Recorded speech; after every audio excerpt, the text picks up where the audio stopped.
This is No Money Media, coming at you with some mediocre guitar playing and a free preset for the Line 6 Pod Go. There will be a link in the description below to go out and download that free preset. Okay, so I started off with the JTM 45, probably most notably used by Eric Clapton, but lots of artists have used it as well. I'm going to step through each block and attempt to highlight some of the general ideas behind the settings I chose so that you can better apply them to your own sounds.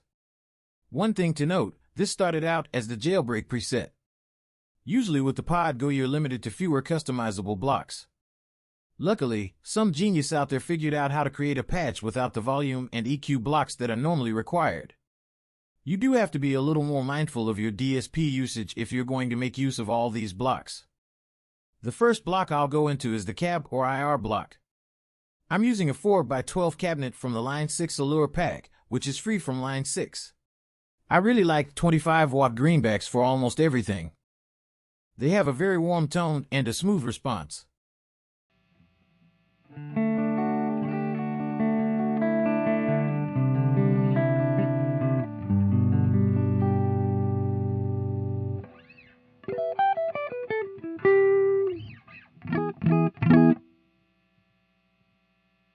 In the IR block, I like to add a low cut and a high cut to make things less boomy on the bottom and less harsh on the very top. I'm going to turn off everything but the amp and cab so we can hear how that sounds. Then I'll turn things back on one at a time and maybe we can hear the difference.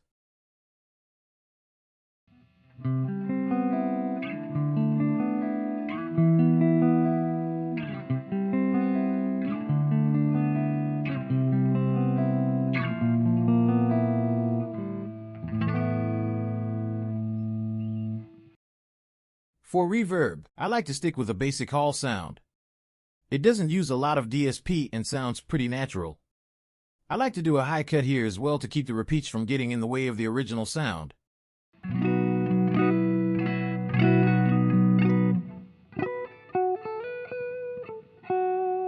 I like to run the deluxe comp at very subtle settings just to even things out.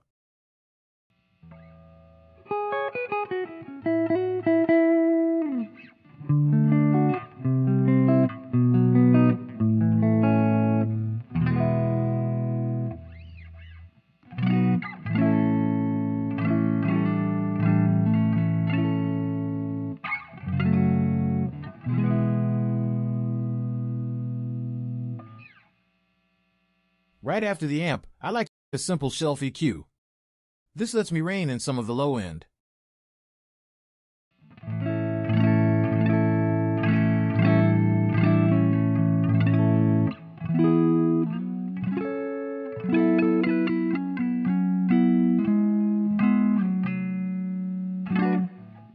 At the very front of the chain, I like to place a tilt EQ. This gives me a chance to adjust the overall brightness or darkness of the patch, and is a great way to compensate for guitars with darker or muddy pickups.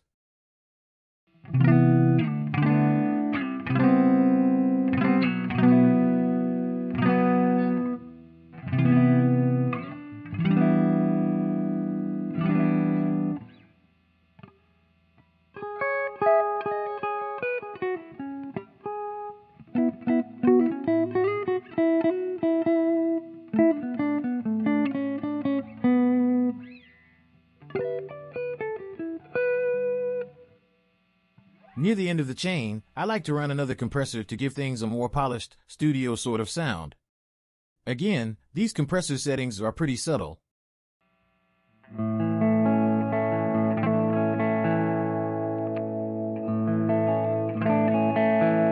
Moving on to some overdrives, the first one I've chosen is the Clone. It's pretty transparent and gives just a hint of breakup when you play harder.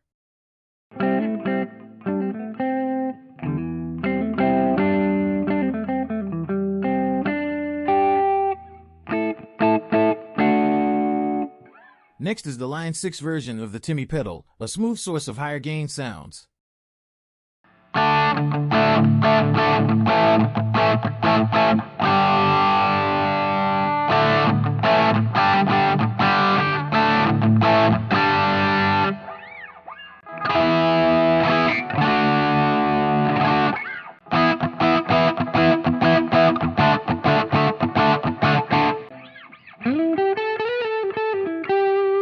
pickup.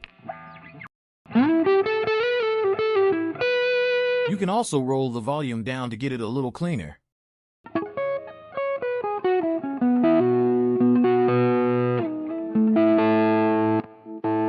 For an extra bit of gain, you can run both overdrives at once.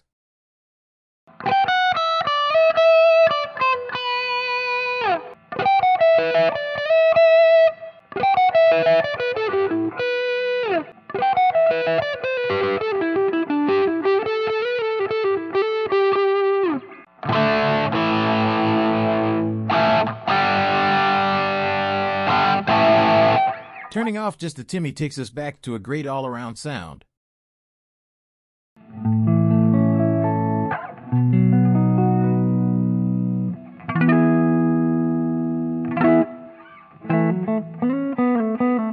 I almost forgot to mention the delay pedal.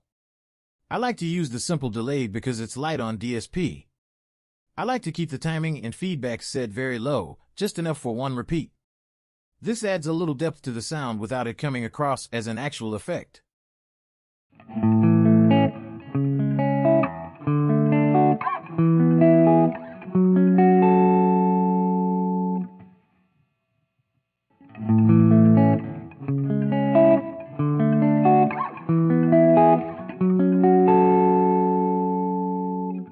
Well, that's it for me. This has been No Money Media, and I hope you'll like, subscribe, and ring that bell to get notified of new content.